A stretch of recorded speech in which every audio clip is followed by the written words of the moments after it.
പരീക്ഷയ്ക്കുള്ള ഒരു അടിപൊളി ചോദ്യം നോക്കാം. നമുക്ക് ഇവിടെ ഭൂമിന്റെ ഒരു ചിത്രം തന്നിട്ടുണ്ട്.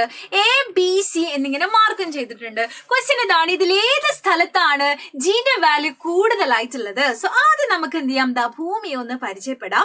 ഇതാണ് നമ്മുടെ ധ്രുവ പ്രദേശം പോള്, ഇത് നമ്മുടെ ഭൂമധ്യരേഖ ഇക്വേറ്റർ. ഓക്കെ, അപ്പം ഇതാണ് സെന്ററിൽ നിന്ന് ധ്രുവ പ്രദേശം പോളിലേക്കുള്ള ദൂരം നോക്കിക്കോ. ഇതാണല്ലോ റേഡിയസ് എന്താണ്, താരതമ്യേന കുറവാണ് അല്ലെ മക്കളെ. മനസ്സിലാക്കണം, ജിന്റെ വാല്യൂ റേഡിയസ് അനുസരിച്ച് എന്ത് ചെയ്യും, വ്യത്യാസപ്പെടും. റേഡിയസ് കൂടിയാൽ ജി കുറയും, റേഡിയസ് കുറഞ്ഞാൽ ജി കൂടും. അപ്പോൾ ധ്രുവ പ്രദേശം അല്ലെങ്കിൽ പോളിലേക്കുള്ള റേഡിയസ് എന്താണ്, കുറവാണല്ലോ. അതുകൊണ്ട് തന്നെ അവിടെ ജി എന്തായിരിക്കും, കൂടുതലായിരിക്കും. എന്നാൽ ഇക്വേറ്റർ നമ്മുടെ ഭൂമധ്യരേഖയിലോട്ടുള്ള റേഡിയസ് എന്താണ്, കൂടുതലാണ്. അപ്പൊ എന്തായിരിക്കും, ജി എന്തായിരിക്കും, കുറവായിരിക്കും. അപ്പൊ അതുപോലെ തന്നെ മനസ്സിലാക്കേണ്ട കാര്യമാണ്, സെന്ററില് ജിന്റെ വാല്യൂ എന്ന് പറയുന്നത് 0 ആയിരിക്കും. സോ ക്വസ്റ്റ്യൻസിലോട്ട് പോവാം.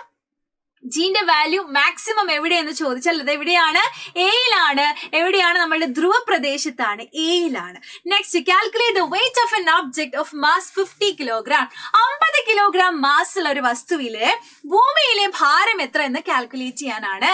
വെയിറ്റ് കണ്ടുപിടിക്കാനുള്ള ഇക്വേഷൻ ആണ് mg അല്ലെ. എം എന്ന് പറയുമ്പോൾ 50, ജി 9.8 ഭൂമിന്റെ വാല്യൂ. സോ അതുകൊണ്ട് തന്നെ എന്ത് ചെയ്താൽ മതി, 50 × 9.8 ചെയ്യുമ്പോൾ വി വിൽ ഗെറ്റ് 490 ന്യൂട്ടൺ എന്നല്ലേ.